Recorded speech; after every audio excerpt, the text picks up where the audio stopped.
Dictation अभ्यास के लिए हमारे चैनल को सब्सक्राइब करें। चलिए शुरू करते हैं। प्रतिलेखन संख्या 88। मानक। रेडी। स्टार्ट।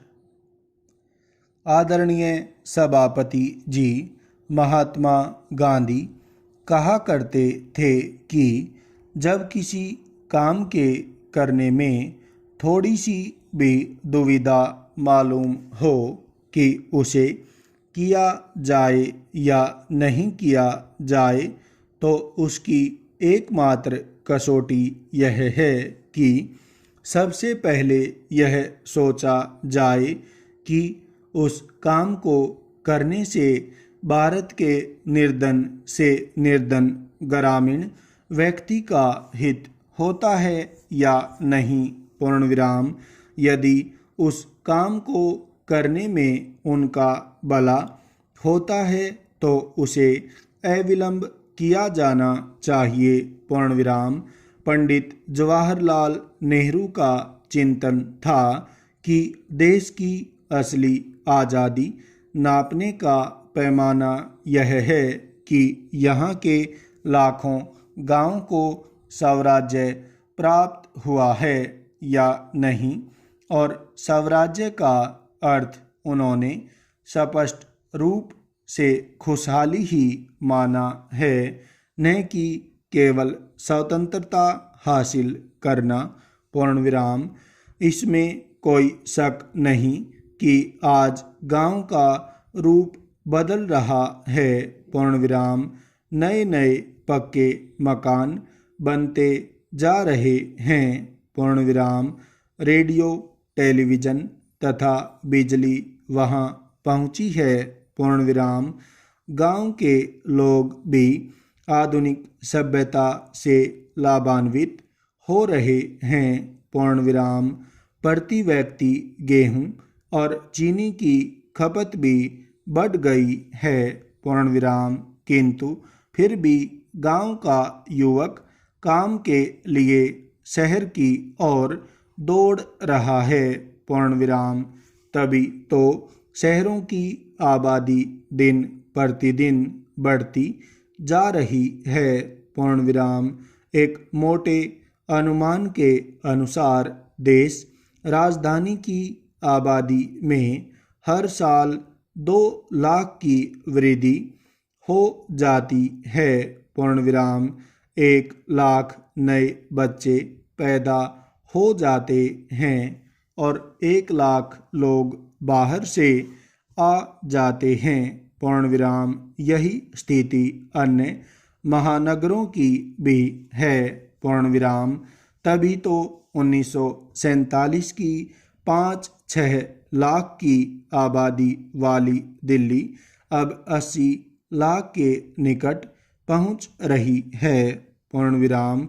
आबादी बढ़ने से समस्याएं भी बढ़ी हैं, और कुछ समस्याएं तो ऐसी हैं जिन्होंने नागरिक जीवन को बना दिया है। पूर्ण विराम। मकानों की कमी प्रायः सभी बड़े नगरों में अनुभव की जा रही है। पूर्ण विराम।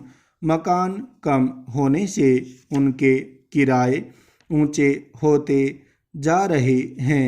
पूर्ण विराम। दैनिक आवश्यकताओं की वस्तुएं एक साथ महंगी हो गई हैं। पूर्ण विराम। कुछ उपभोक्ता वस्तुओं को प्राप्त करने के लिए उचित दर दुकानों पर घंटों लाइन में लगना पड़ता है। पूर्ण विराम। किसी भी दिन बिना पूर्व सूचना के पानी कब बंद हो जाएगा, इसका कोई भरोसा नहीं। पूर्ण विराम। बिजली का अकाल और आँख मिचौनी कई महीनों से चल रही है। पूर्ण विराम। उसकी बात करना तो इसलिए बेकार है क्योंकि सारे देश में ही बिजली की कमी ने जहां उत्पादन को क्षतिग्रस्त किया है, वहां वातावरण भी अंधकार में बना दिया है। पूर्ण विराम। घरों में चूल्हा लकड़ी और कोयले से जलता था, उस कारण मकानों की स्वच्छता नहीं रह पाती थी। पूर्ण विराम। पिछले कुछ समय से स्वच्छता की दृष्टि से गैस का प्रयोग बढ़ा है, किंतु अब स्थिति यह है कि गैस के सिलेंडर मिलने में काफ़ी असुविधा हो रही है। पूर्ण विराम। इसके साथ साथ मिट्टी के तेल का भी अभाव बना हुआ है। पूर्ण विराम। गृहिणियों के लिए सबसे बड़ी समस्या यह आ खड़ी हुई है कि वे किस साधन द्वारा भोजन बनाएं। पूर्ण विराम।